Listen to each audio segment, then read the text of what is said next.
Hello everyone, welcome back. Today I'm going to talk to you guys about protecting yourselves from red flag laws. Um, the overall theme of everything that we're going to discuss here is that no woman or man is worth losing your gun rights over. Okay, so that's the overall theme. And if you're in a relationship that's not going well, that's the thing that you have to stay focused on. Use that to discipline yourself, okay? They just passed some red flag laws through Congress. Biden signed it. What did that do? Well, if you're in a state that already has red flag laws in place, they get extra money. If you're in a state that doesn't have red flag laws, well, they get an equal amount of money, okay? That's all it did. Didn't do anything else. Initially, the idea was that they were going to try and incentivize states that don't have the red flag laws to pass them, right? To start creating red flag laws. The Republicans were not going for that. But they said, hey, you know what? We'll take the money though. So basically, all states get more money regardless of whether they have red flag laws or not. All this is a money grab. Okay, so they're gonna print up more money and give it to all the states equally, or on some equal basis. I don't know what but all states are gonna get more money, regardless of whether they have red flag laws or don't have red flag laws. So all this really is a tax, because anytime the government's printing up money to spend, okay, they're diluting the money that you have saved. And what they're doing is they're reducing the buying power of your money, so they're in fact taxing you. So that's all they've done with this red flag legislation. Now, one of the things that they did also do that is a little bit more important is they expanded the definition of, or they expanded the requirements of who needs to, what gun sellers need to get an FFL. Okay, so basically, if you're selling guns for a profit, okay, they're now saying that you're in the business of selling guns, and you can't do that unless you're an FFL. Okay, that's the basic gist of it. There's probably some more details there, but if you're selling guns for a profit, you need to be federally licensed to sell guns. Now, the key definition, the key word there is profit. The only part of this gun here that's actually a gun is the lower receiver. Okay, so that's the only part that I need to worry about, that I can't sell and make a profit on. So if I take this whole thing apart, I can't sell the receiver for a profit. I can sell everything else for a profit, but that's just an accessory. Same thing goes with a pistol. The frame, or the part with the serial number, that's the gun. You can't sell that for a profit, but you can strip everything off of it and sell that for a profit, and then presumably the person can do whatever they want with those parts, including put it all back together. Okay, we're going to talk about that more in the future video, but that's how I read that. Okay, so let's talk about the red flag laws. Okay, so 3 rules to protect yourself from getting red flag. Don't show guns, don't talk about guns, hide guns. Okay, and I realize the irony of a gun tuber telling you not to talk and show guns when all I seem to do is talk about guns all day and show you guys guns. Okay, so let's talk about that. Here's the thing: if I have 1,000 guns, okay, it is really easy for me to hide 100 guns. Okay, if you've only got 5 guns, at best maybe you can hide 1 gun, and that can still be difficult, right? Which is not too different. Like if you look at all these trees over here, okay, if I don't know, there's whatever, a couple hundred trees there. If I pull out one of the trees, you're not going to notice it. However, if there was only 5 trees there and I took out one of the trees, you would probably notice it. So bottom line is, if you have lots of guns, it's a lot easier to hide a few guns than if you only have a few guns and you're trying to hide, let's say, 1 gun. Okay, so let's talk about don't show guns, don't talk guns. What are we talking about here? Well, basically, if you just started dating somebody or you just got a new job, okay, don't talk to these people about guns. Don't show them your guns. You don't know anything about them. and even in a situation where you've been dating somebody for a long time or even married a long time, don't show them all your guns. Okay, leave leave something in hiding. Now, if you live in a studio apartment, it can be a little difficult to hide your guns. What I would probably do is cut a hole in the sheetrock, probably way up high over there, um, and put some guns in there, and then sheetrock it over, spackle it, paint it, and I would probably do that. Like, let's say if I had two Glock 17s or two AR-15s, that are kind of both the same, very generic. Those are the guns I would put in the wall, and I would I would also probably put some like 2x4. So if somebody puts a little camera in there, they can't see what's behind the wall as easily. So if you live in an apartment, that's what I would recommend. Hide some of your guns. Now, if you live in a larger house, obviously now you have more options for hiding things. You can hide things, under the basement, up in the ceiling, in the rafters. If you've got land outside, you can hide stuff on your property.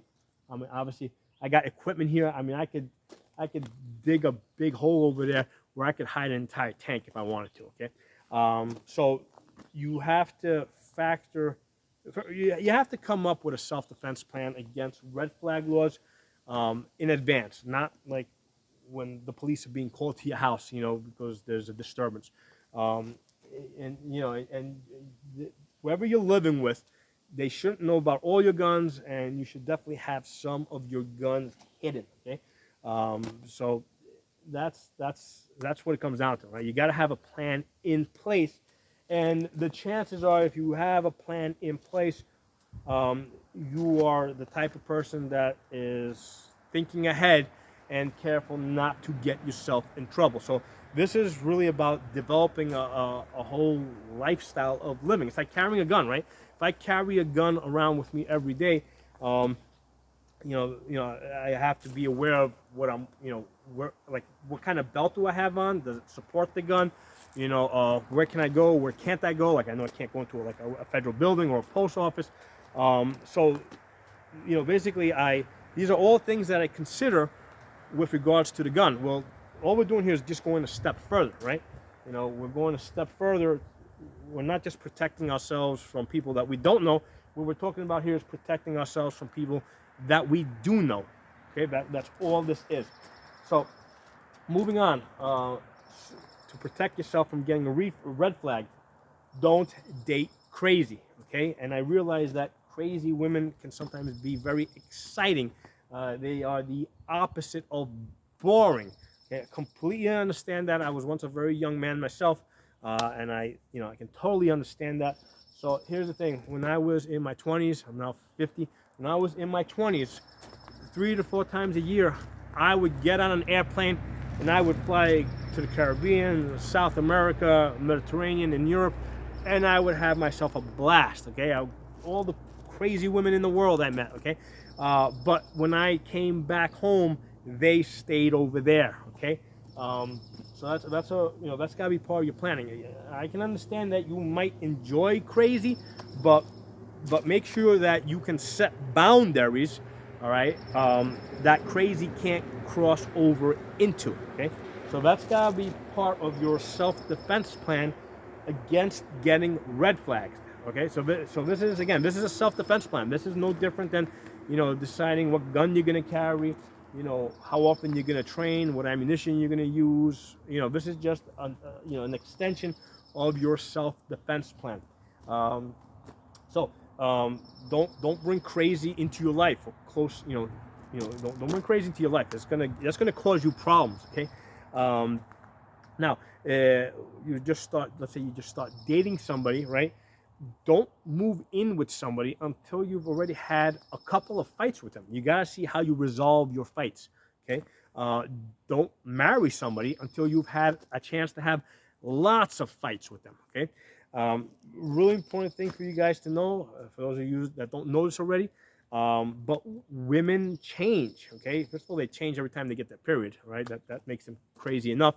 But then as they get older, especially after they have maybe a couple of kids, they get a lot even crazier. Okay, so you have to factor that in. You gotta know who you got, what level of crazy are they starting off from, and then from there kind of project where they will be in the future, right? So this is something that you have to factor in. A lot of guys, they get involved with women thinking that they're not going to change. Okay, women change; they always change. Okay, likewise, women will get involved with men thinking that the men will change. The opposite: men don't change; men stay the way they are. Okay, so you've got two completely different expectations there.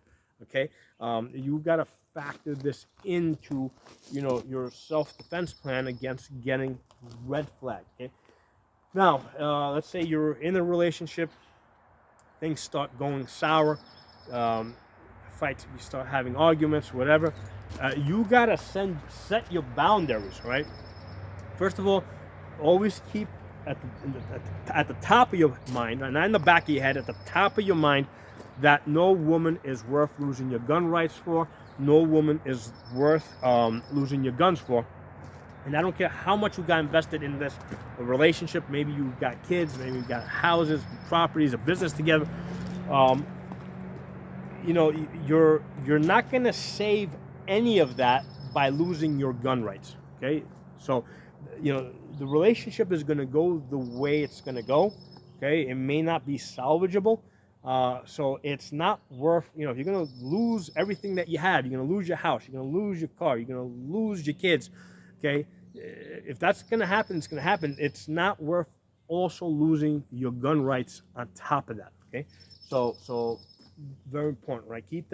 Always keep that in your mind when you're dealing, when you're in a relationship and you're dealing with women, and the relationship is starting to not go so well. Now, other important thing here is you've got to have an exit plan. Okay, you got to have two things. You got to have boundaries. You got to have an exit plan. And by what I mean by boundaries is, um, in any relationship, there's always going to be arguments that come up. You got to know how far you're willing to go in that argument. Okay, so you don't ever want to fight from an emotional position. You may want to project emotion, but you may not. But you never want to. So here's the thing: a lot of times, if I'm having a fight with somebody, I might act angry, right? But I'm really not angry. It's a calculated display, right? I might be putting out a display of being angry, all right? Um, but I'm always in control of that. Okay, and I can always pull myself back from that because it's something. It's basically an act that I'm putting on. That's something that I've developed way early on in my life. Okay, um, so yeah, now if I'm ever really angry, I don't. That's not the time to have a confrontation, right? So let's say, just an example. Let's say I was angry at my wife because she spent a lot of money, like she spent twice what she was going to spend or something. Okay, if I'm really that angry, I'm not going to go home. I'm going to sit here and wait here and shoot some guns, maybe, and have some fun or whatever, until I stop being angry. And then I will go home and I will address the issue. And maybe I will put on the act that I'm really upset, but that's an act and I'm in control. Now, the other person might say or do things that are going to try and pull you beyond the boundaries that you have set. But that's why you have to be of a clear head, in control, so that you don't let the other person pull you past those boundaries that you have set and start doing something like throwing stuff or trying to hit somebody and stuff like that. So you always got to have that control. Don't get yourself into a confrontation if you don't think with somebody that you live with, for example, especially, where if you don't think you're going to be able to have that control. Give yourself some time to cool off and go into when you do have that conversation, that confrontation, make sure that you're in control. You've already set your boundaries, and you have an exit plan, so that if this person starts pulling you beyond those boundaries that you have set, you can get yourself out of there, and not end up in a situation where you end up getting arrested. Okay, so you always gotta maintain that level of control and have that exit plan. Now that exit plan also has to include, like, if you see that you're in a relationship and things start going bad, start getting your guns out of the house. Get yourself one of these storage places, get your guns out of the house. Start thinking about getting yourself out, because again, I don't care what you've got invested in this relationship. You're you're not going to accomplish anything by losing your gun rights. All you're going to do is you're going to lose everything that you've invested in the relationship, plus you're going to lose your guns and your gun rights, and you're just going to come out even deeper in the hole. Okay, so it's just not worth it. Now, if you get in a situation now where the police are called to your house because for whatever, um, they're called to the house because you're having a fight. Um, that's not the time to get your guns out of the house, right? If you're going to get your guns out of the house, you're going to do this either before or after.